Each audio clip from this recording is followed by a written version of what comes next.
Hey guys, আসসালামু আলাইকুম। সবাই কি অবস্থা, কেমন আছেন? আশা করি সবাই আল্লাহর রহমতে অনেক বেশি ভালো আছেন। আমি আল্লাহর রহমতে অনেক বেশি ভালো আছি।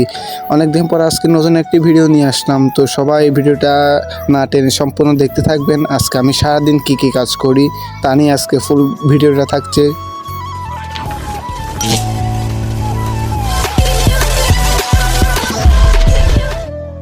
আজকে আমি কি করি তা দেখতে হলে আমার সঙ্গেই থাকতে হবে। তো আমি প্রথম আমাদের ঘর থেকে বেরিয়ে রাস্তার দিকে এসে আমি আমাদের গরু ঘাসের জমিতে আসলাম, কারণ গরুর জন্য কিছু ঘাস কাটতে হবে। গরু অনেক ক্ষুধার্ত।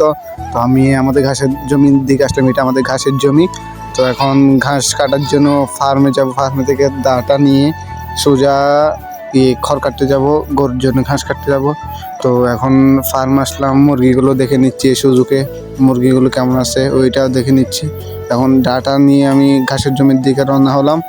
তো দেখেন কিভাবে ঘাস কাটি আর ঘাসগুলো কেমন গরুর জন্য কেটে রাখলাম। আর এখন কি করার আছে, ঘাসগুলো কেটে গরুকে খেতে দিতে হবে। অনেক পরিশ্রমের কাজ এগুলো। তো সবাই না টেনে সম্পূর্ণ ভিডিও দেখবেন। আর আমরা এই ঘাসের কাঠিগুলো বিক্রি করে থাকি। এগুলো কেউ নিতে চাইলে অবশ্যই আমাকে কমেন্ট বক্সে জানাবেন। এগুলো আমরা প্রতিটি পিস 1 টাকা করে দিব। আমরা প্রতিটি একটা কাঠিতে 3-4টা এই আঠি হবে। এগুলো আপনার রোপণ করলে অনেক ঘাস হবে এগুলোতে। এগুলোকে চায়না ঘাস নাকি একটা ঘাস বলে। তো এখন এগুলো কাজ শেষে একটু ফার্মের দিকে যাব। ফার্মে আমাদের একটি ফার্ম আছে, ফার্মের দিকে গিয়ে মুরগি আসবে কালকে, কিছু ছোটো বাচ্চা আসবে মুরগির। ওগুলোর জন্য ফার্মটি পরিষ্কার করবে এখন। তো ফার্মে গিয়ে ময়লাগুলো একটু পরিষ্কার করতে হবে। তো এইটা আমাদের ফার্মে যাব এখন। গিয়ে কিছু ছোটো ভাইয়েরা আছে, ওরাও কিছু কাজ করবে। তো এখন ফার্মে ঢুকলাম, ঢোকার পরে এই ময়লাগুলো এখন সম্পূর্ণ ময়লা এখন পরিষ্কার করব আমরা।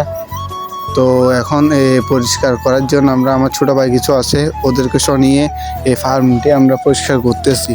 তো সবাই ভালো থাকবেন, সুস্থ থাকবেন। আর আমাদের ভিডিও দেখতে হলে অবশ্যই সাবস্ক্রাইব করতে হবে। আর আমাদের সম্পূর্ণ ভিডিও ডেলি আসবে। আপনারা সবাই ভালো থাকবেন। আসসালামু আলাইকুম।